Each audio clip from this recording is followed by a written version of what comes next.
reference point benchmark producer. One of some of the most sought after. They also make some of the most expensive Rioja wines ever made. But this is their entry level white wine.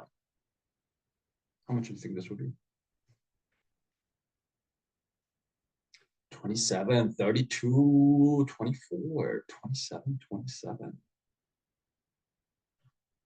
Sara, what do you think? I want to know, Sara. It's on there. I guess 35. I said 35, but I would pay 12. I do not like it. 35. You messaged 12. me directly instead of to Oh, the group. Whoops, sorry. It's 35.12 to Okay. everybody. Amazing. Well, this wine on the retail shelf would be $21. So it's like this much quality, this much ageability, benchmark producer, and it's 21 fucking dollars. Like, this is what I'm talking about. Spanish wines. Like, can't argue with that. So there we go. There we are. There we are. Any other questions? So this would be a Hoven wine or not? This would be Hoven, yeah. This will be Hoven. I can never remember this, but I think a Hoven. So there's another way to identify this film. So if you look at the back of Rioja, this is actually certified by Rioja, like the committee. The color of this Rioja label is different depending on Hoven, Crianza, Reserva, and Grand Reserva. I believe green is Hoven, red is Crianza, and then blue is Reserva, and then black is Grand Reserva. We'll have to Google it, but so that color system can also give you a hint. I have like a broader sort of Spanish. I guess it is like about Rioja. But like, so like last year, 2 years ago, Europe in general has had these massive heat waves, and you've heard a lot in the news about how, like it's really affecting the French wine industry. You don't really hear about the Spanish wine industry. Like, this is already a hot region. So I'm curious, like, do these heat waves affect Rioja as much as like Loire Valley and other places? 100%. So not only, I know this to be for a fact, just like everywhere else in the world, the harvest date in Spain is getting sooner and sooner every year. So there's that. But so this thing also happens where like the grapevine is a weird thing. So there's certain thing as a heat shock, like when it gets too hot, it also doesn't develop quite right. So vine just gets shocked, and then the fruit, you actually end up getting these kind of like underripe flavors because the vine just freaks out. And they're like, we're not going to grow anything right now. So even in really hot vintages, sometimes you get these really underripe, almost like a cold vintage kind of a style wine, very lean and green and stuff. And it kind of confuses people. They're like, what the fuck is happening? So there are a few vintages that have happened throughout, particularly really hot parts like Rioja, Ribera del Duero, these parts as well. But yes, it does happen. It does affect Spain. Absolutely.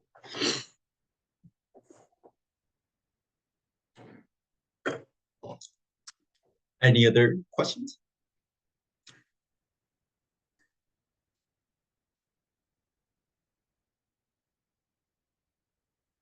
Excellent. Well, hearing none, I'm going to turn off the recording. Of course.